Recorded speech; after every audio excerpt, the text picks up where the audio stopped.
प्राचीन काल की बात है। मगध देश की जनता में आतंक छाया हुआ था। अंधेरा होते ही लोग घरों से बाहर निकलने की हिम्मत नहीं जुटा पाते थे। इसका कारण था अंगुलीमाल। अंगुलीमाल एक खूंखार डाकू था जो मगध देश के जंगल में रहता था। जो भी राहगीर उस जंगल से गुजरता था वह उसे रास्ते में लूट लेता और उसे मारकर उसकी एक उंगली काटकर माला के रूप में अपने गले में पहन लेता था। इसी कारण लोग उसे अंगुलीमाल कहते थे। एक दिन उस गांव में महात्मा बुद्ध आए। लोगों ने उनका खूब स्वागत सत्कार किया। महात्मा बुद्ध ने देखा कि वहां के लोगों में कुछ डर सा समाया हुआ है। महात्मा बुद्ध ने लोगों से इसका कारण जानना चाहा। लोगों ने बताया कि इस डर और आतंक का कारण डाकू अंगुलीमाल है। वह निरपराध राहगीरों की हत्या कर देता है। फिर महात्मा बुद्ध ने मन में निश्चय किया कि उस डाकू से अवश्य मिलना चाहिए। बुद्ध जंगल में जाने को तैयार हो गए तो गांव वालों ने उन्हें बहुत रोका, क्योंकि वे जानते थे कि अंगुलीमाल के सामने से बच पाना मुश्किल ही नहीं असंभव भी है। लेकिन बुद्ध अत्यंत शांत भाव से जंगल में चले जा रहे थे। तभी पीछे से एक कर्कश आवाज कानों में पड़ी, ठहर जा, कहाँ जा रहा है? बुद्ध ऐसे चलते रहे मानो कुछ सुना ही नहीं।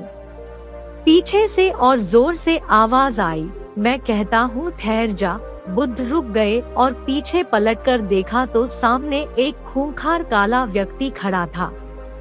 लंबा चौड़ा शरीर, बढ़े हुए बाल, एकदम काला रंग, लंबे लंबे नाखून, लाल लाल आंखें, हाथ में तलवार लिए वह बुद्ध को घूर रहा था।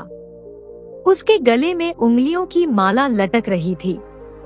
वह बहुत ही डरावना लग रहा था। बुद्ध ने शांत और मधुर स्वर में कहा, मैं तो ठहर गया, भला तुम कब ठहरोगे? अंगुलीमाल ने बुद्ध के चेहरे की ओर देखा। उनके चेहरे पर बिल्कुल भय नहीं था, जबकि जिन लोगों को वह रोकता था वे भय से थर-थर कांपने लगते थे। अंगुलीमाल बोला, है सन्यासी, क्या तुम्हें डर नहीं लग रहा है? देखो, मैंने कितने लोगों को मारकर उनकी उंगलियों की माला पहन रखी है। बुद्ध बोले, तुमसे क्या डरना?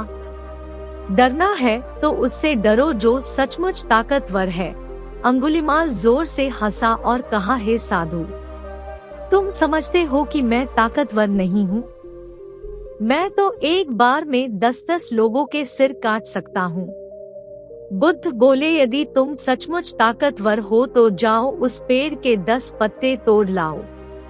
अंगुलीमाल ने तुरंत 10 पत्ते तोड़े और बोला, इसमें क्या है?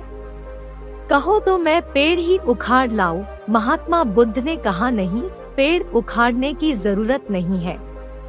यदि तुम वास्तव में ताकतवर हो तो जाओ इन पत्तियों को फिर से पेड़ में जोड़ दो। अंगुलीमाल क्रोधित हो गया और बोला, भला कहीं टूटे हुए पत्ते भी जुड़ सकते हैं क्या? महात्मा बुद्ध ने कहा, तुम जिस चीज को जोड़ नहीं सकते उसे तोड़ने का अधिकार तुम्हें किसने दिया? एक आदमी का सिर जोड़ नहीं सकते तो काटने में क्या बहादुरी है? अंगुलीमाल चकित रह गया। वह महात्मा बुद्ध की बातों को सुनता रहा। एक अनजानी शक्ति ने उसके हृदय को बदल दिया। उसे लगा कि सचमुच उससे भी ज्यादा ताकतवर कोई है। उसे अपने आप में दुख होने लगा। वह महात्मा बुद्ध के चरणों में गिर पड़ा और बोला, हे महात्मन, मुझे क्षमा कर दीजिए, मैं भटक गया था, आप मुझे शरण में ले लीजिए। भगवान बुद्ध ने उसे अपनी शरण में ले लिया और अपना शिष्य बना लिया। तो दोस्तों, यह थी बुद्ध और अंगुलीमाल की कहानी।